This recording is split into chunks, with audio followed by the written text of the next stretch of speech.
If you're holding a smartphone today, you have access to more computing power and more information than the President of the United States did 20 years ago. Education used to be a highly exclusive product. To know more than the person next to you, all you had to do was go to college or university, attend classes and lectures for years, and come out the other side with a degree, only to have everything you learn become outdated a number of years later.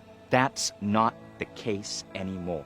The way that we learn now is shifting, and it's shifting rapidly because the playing field for acquiring knowledge has never been more level than it is right now. We no longer need workers who can retain and reproduce large amounts of information. What we need now are people who can sort through the overwhelm of information that's available to us and organize it effectively. We need a new form of intelligence to revolutionize the world going forward, and that new form of intelligence is empathy.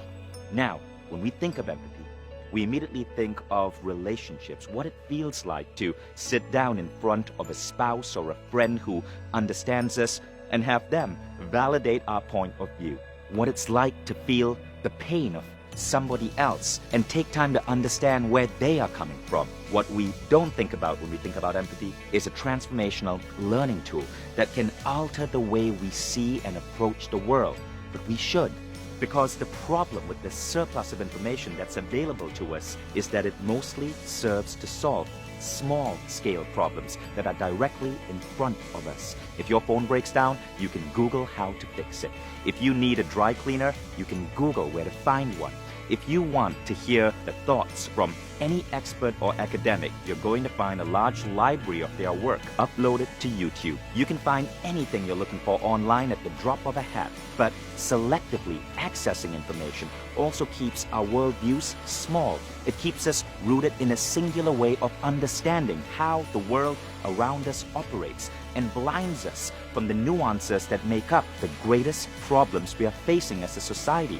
Empathy is what breaks our frame of understanding open. When we become willing to put down our biases and listen to each other, listen to the needs of groups who are in conflict, listen to the philosophies of people we disagree with, listen to the way other people experience and interact with the world on a completely different frame of existence, we have no choice but to begin expanding our awareness. This kind of intelligence is exactly what's missing in a world that's becoming more and more divided as information becomes available to us. But it just might be the exact kind of intelligence that will save us. Because if you want to make a real impact on the world, you need a lot more than expertise or knowledge. You need understanding. You need the ability to connect with a wide variety of people on the level they are operating at. You need to understand how to transfer what you know in a way that reaches people, that makes them feel heard and understood.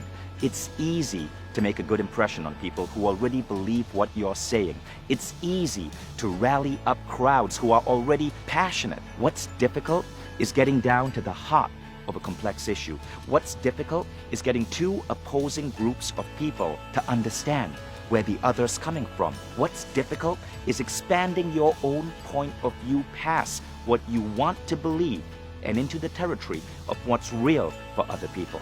Empathy is our best hope at finding that middle ground. Empathy is what roots through glaring conflict and finds hope.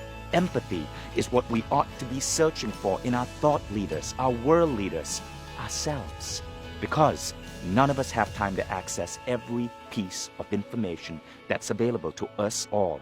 But all of us have time to sit down and listen to a single person sitting in front of us. And it's not until we start looking at each other as teachers that the world will truly begin to change.